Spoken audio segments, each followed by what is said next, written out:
Баршаңызға сәлем. Бүгін өте дәмді әрі тез, небәрі 10 минут қана кететін блинный дайындайтын боламыз. Ол үшін 3 жұмыртқамыз, ұнымыз, сүтіміз, содамыз, қантымыз және суымыз керек. Барлығы қыздар комнатный температурада болу керек. 3 жұмыртқамызды осылай взбивать етіп аламыз, әбден араластырамыз. Оның үстіне қантымызды қосамыз. Қыздар содамыз бен қантымызды қосып болғаннан кейін ұнымызды ақырындап сеуіп араластыратын боламыз. Әбден араластырамыз.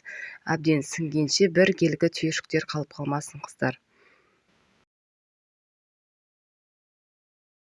Қыздар, кішкене ұнымызды қосып алып жақсылап араластырғаннан кейін сүтімізді құятын боламыз. Сүтімізді құямыз да әбден жақсылап араластырамыз. Бәрі бір келгі сіну керек, қыздар. Соны суымызды құйып араластырамыз.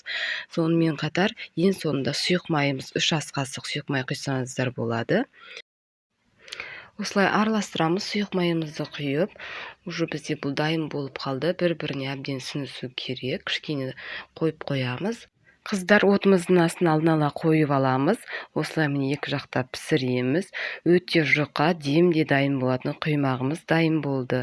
Қыздар, ас болсын.